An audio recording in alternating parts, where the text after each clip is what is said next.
ഓം ശാന്തി. 19/1/2025 ബാബ ഇന്ന് പറഞ്ഞത് ഇതാണ്: 4 വിഷയത്തിലും അനുഭവത്തിൻ്റെ അതോറിറ്റിയായി സമസ്യയെ പരിഹാര സ്വരൂപത്തിലേക്ക് പരിവർത്തനപ്പെടുത്തൂ. ഈ ബ്രാഹ്മണ ലോകം കൊച്ചു ലോകമാണ്, എന്നാൽ അതിശ്രേഷ്ഠ അതിപ്രിയ ലോകമാണ് ബ്രാഹ്മണ ലോകം. വിശേഷാത്മാക്കളുടെ ലോകമാണ്.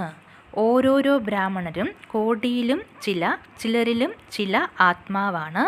എന്തെന്നാൽ സ്വന്തം അച്ഛനെ തിരിച്ചറിഞ്ഞ് അച്ഛൻ്റെ സമ്പത്തിന് അധികാരിയായിരിക്കുന്നു. ഓരോ ബ്രാഹ്മണാത്മാവിനും ജന്മനാ തന്നെ ഭാഗ്യവിധാതാവ് ബാബ മസ്തകത്തിൽ ശ്രേഷ്ഠ ഭാഗ്യത്തിൻ്റെ രേഖ വരച്ചിരിക്കുന്നു. ഇങ്ങനെയുള്ള ശ്രേഷ്ഠ ഭാഗ്യശാലി ആത്മാവാണ് ഓരോ ബ്രാഹ്മണൻ്റെയും ഹൃദയത്തിൽ ദിലാരാമൻ. ഹൃദയത്തിൻ്റെ ലാളന, ഹൃദയത്തിൻ്റെ സ്നേഹം നൽകുകയാണ്. നിങ്ങൾ കർമ്മയോഗി ജീവിതമുള്ള വിശേഷാത്മാക്കളാണ്. കേവലം യോഗം ചെയ്യുന്ന യോഗിയല്ല, യോഗി ജീവിതം ഉള്ളവരാണ്. ജീവിതം സദാകാലത്തേക്ക് ആയിരിക്കും, സ്വാഭാവികവും നിരന്തരവുമാകുന്നു. 8 മണിക്കൂർ 6 മണിക്കൂറിൻ്റെ യോഗി ജീവിതം ഉള്ളവരല്ല. യോഗം അർത്ഥം ഓർമ്മ. എങ്ങനെയാണോ ലക്ഷ്യം, അങ്ങനെയുള്ള ലക്ഷണവും സ്വതവേ വരുന്നു.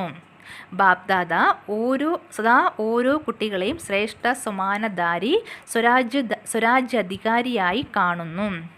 സമാനം അഭിമാനത്തെ അവസാനിപ്പിക്കുന്നു. എന്തെന്നാൽ ശ്രേഷ്ഠ അഭിമാനമാണ്. അപ്പോൾ ശ്രേഷ്ഠ അഭിമാനം അശുദ്ധ ഭിന്ന ഭിന്ന ദേഹ അഭിമാനത്തെ സമാപ്തമാക്കി തരുന്നു.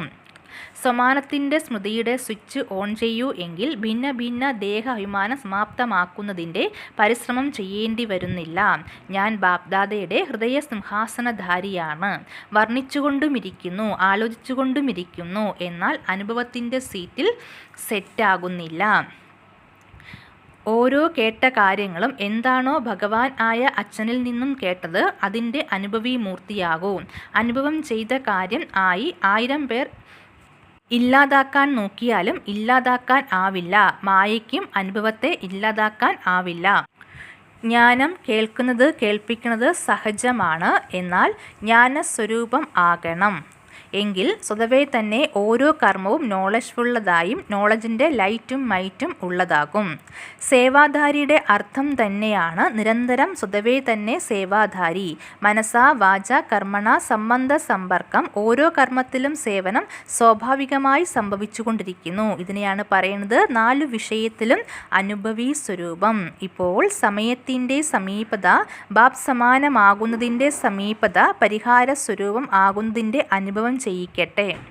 വിജയത്തിൻ്റെ തിലകം അവിനാശി മസ്തകത്തിൽ അണിഞ്ഞിട്ടുള്ളത് തന്നെയാണ്. മാതാക്കൾ ലഹരിയിൽ പറയുന്നു, ബാബ വന്നത് തന്നെ ഞങ്ങൾക്ക് വേണ്ടിയാണ്. എന്തെന്നാൽ അരക്കൽപ്പത്തോളം മാതാക്കൾക്ക് പദവി ലഭിച്ചിട്ടില്ല. ഇപ്പോൾ സംഗമത്തിൽ രാജനീതിയിലും മാതാക്കൾക്ക് അധികാരം ലഭിച്ചിരിക്കുന്നു.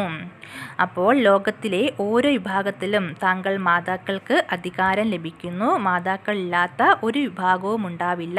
ഇത് സംഗമയുഗത്തിൻ്റെ പദവിയാണ്. വരദാനം: വിഘ്നപ്രൂഫ് തിളങ്ങുന്ന മാലാഖ വസ്ത്രം ധാരണ ചെയ്യുന്നവരായ സദാ വിഘ്നവിനാശകരായി ഭവിക്കൂ. സ്വയത്തെ പ്രതിയും സർവരെ പ്രതിയും സദാ വിഘ്നവിനാശകരാകുന്നതിനു വേണ്ടി ചോദ്യചിഹ്നത്തിന് വിട നൽകുക. ഫുൾ സ്റ്റോപ്പിലൂടെ സർവശക്തികളുടെയും ഫുൾ സ്റ്റോക്ക് ചെയ്യുക. സദാ വിഘ്നപ്രൂഫ് തിളങ്ങുന്ന മാലാഖ വസ്ത്രം അണിഞ്ഞിരിക്കുക. മണ്ണിൻ്റെ വസ്ത്രം അണിയാതിരിക്കുക. ഒപ്പം സർവഗുണങ്ങളുടെ ആഭരണങ്ങളാൽ അലങ്കരിച്ചിരിക്കുക. സദാ അഷ്ടശക്തി ശസ്ത്രധാരി സമ്പന്നമൂർത്തിയായിരിക്കുക. കമലപുഷ്പത്തിൻ്റെ ആസനത്തിൽ തൻ്റെ ശ്രേഷ്ഠ ജീവിതത്തിൻ്റെ പാദം വയ്ക്കുക. സ്ലോഗൻ: അഭ്യാസത്തിൽ പരിപൂർണമായ ശ്രദ്ധ നൽകൂ എങ്കിൽ ഫസ്റ്റ് ഡിവിഷനിൽ മുൻ നമ്പറിൽ വരും. അച്ഛ. ഓം ശാന്തി.